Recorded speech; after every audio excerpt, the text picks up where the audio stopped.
এই কদিন ধরে যা ঠান্ডা পড়েছে, ঝাল ঝাল চাউমিন স্টাইল ম্যাগি খেতে আমার খুবই ভালো লাগছে।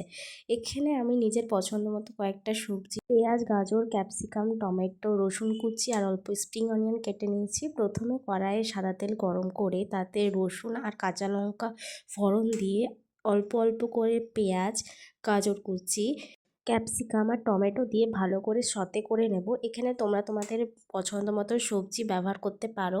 গ্যাসটাকে লো ফ্লেমে দিয়ে আস্তে আস্তে করে সব সবজি আমরা ভেজে নেব। তারপরে দিয়ে দেবো নুন আর হলুদ গুঁড়ো কালার হওয়ার জন্য। আর আমরা তারপর একটা বাটিতে সসটা তৈরি করে নেব। এখানে নিয়েছি টমেটো সস, অল্প সয়া সস আর গ্রিন চিলি সস। তারপরে আমি এখানে যেহেতু দুটো ম্যাগি ইউজ করব, তাই দুটো ম্যাগির জন্য 2 প্যাকেট ম্যাগি মশলা কেটে নিয়েছি। আর এই মিক্সচারটা অল্প পরিমাণ জল দিয়ে আমরা গুলে নেব।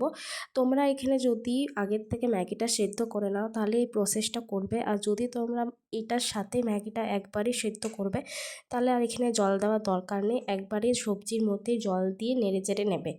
ভেজে রাখা ডিমটা দিয়ে আর সসটা দিয়ে ভালো করে এখন ভেজে নেব, যাতে সসের আর মশলার কাঁচা গন্ধটা চলে যায়। যখন দেখবে মশলাটা এরকম কড়াইয়ের মধ্যে লেগে লেগে যাচ্ছে, তখনই তোমরা সেদ্ধ ম্যাগিটা দিয়ে দেবে। আর চেষ্টা করবে ম্যাগিটা যখন সেদ্ধ করবে তখন ভেঙে দিতে, টুকরো টুকরো করে দিলে এরকম ঝুরঝুরে থাকবে।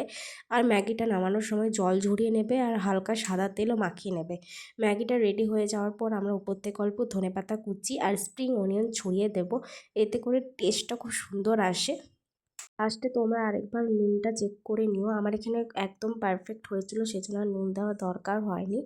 তারপর একটা বলে সার্ভ করে নাও গরম গরম এই ম্যাগিটা। এটা কিন্তু হেভি খেতে লাগে। শীতকালে যাদের এই জ্বর সর্দি কাশি হয়, এই ম্যাগিটা একবার করে খেও, ভীষণ ভাল লাগবে। মুখের রুচি যাদের আসে না তারা এই ম্যাগিটা অবশ্যই ট্রাই করো।